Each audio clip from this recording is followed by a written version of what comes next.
Halo teman-teman, di sini saya akan melakukan praktikum yakni pembuatan pupuk kompos. Sebelum lanjut ke langkah-langkahnya, di sini saya akan menjelaskan terlebih dahulu sedikit tentang pengertian kompos. Kompos merupakan bahan organik seperti daun-daunan, jerami, alang-alang, rumput-rumputan, dan kotoran hewan yang telah mengalami proses dekomposisi oleh mikroorganisme pengurai, sehingga dapat dimanfaatkan untuk memperbaiki sifat-sifat tanah. Di lingkungan alam terbuka, proses pengomposan bisa terjadi dengan sendirinya. Lewat proses alami, rumput, daun-daunan, dan kotoran hewan, serta sampah lainnya, lama-kelamaan membusuk karena adanya kerjasama antara mikroorganisme dengan cuaca. Selain itu, proses tersebut bisa dipercepat oleh perlakuan manusia, yaitu dengan menambahkan mikroorganisme pengurai, sehingga dalam waktu yang singkat akan diperoleh kompos yang berkualitas baik. Adapun alat dan bahan yang diperlukan dalam proses pembuatan kompos adalah sebagai berikut. Yang pertama ada jerami yang telah dipotong-potong, kemudian ada tanah, kotoran sapi, EM4, pupuk urea yang telah dilarutkan dengan air, lalu 4 buah ember. Untuk langkah yang pertama dalam pembuatan kompos yakni campurkan tanah ke dalam jerami.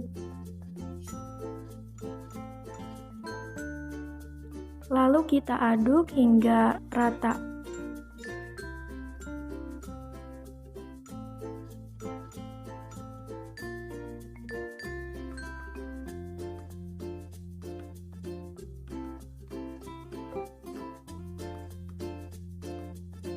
Setelah itu, kita bagi jerami tersebut ke dalam 4 bagian ember.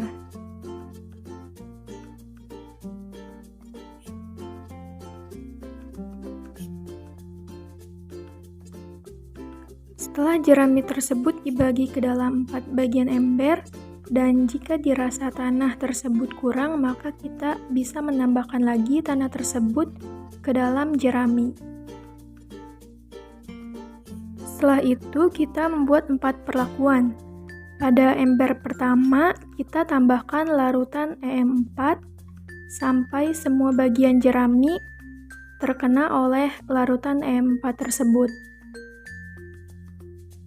Setelah itu, kita aduk jerami tersebut dan bagian bawahnya kita tambahkan lagi dengan larutan EM4.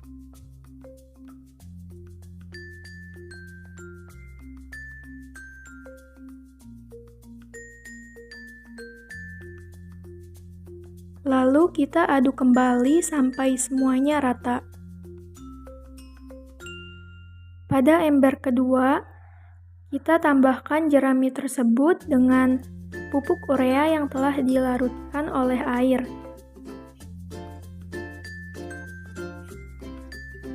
Setelah itu, kita lakukan pengadukan sampai semuanya rata.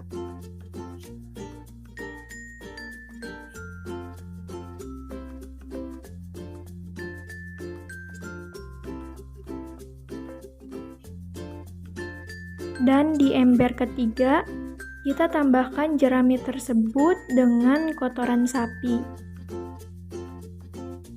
Kita tambahkan secara perlahan hingga semua jerami tersebut tertutupi oleh kotoran sapi tersebut. Lalu kita aduk juga sampai semua bagian tersebut rata.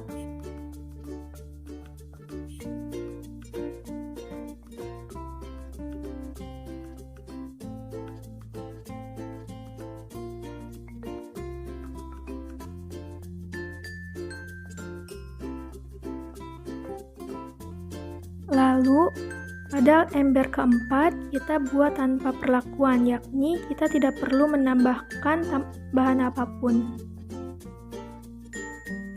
Setelah itu, kita tutup kompos tersebut dengan plastik, supaya tidak ada mikroorganisme lain yang masuk. Contohnya seperti serangga, lalat, dan yang lainnya. supaya tidak mengganggu proses pengomposan. Setelah itu, jangan lupa untuk memberi label pada setiap perlakuan kompos yang kita buat, agar memudahkan dalam proses pengamatan. Setelah semuanya selesai, kita tunggu kompos tersebut selama 1 bulan lebih sampai kompos tersebut matang dengan sempurna.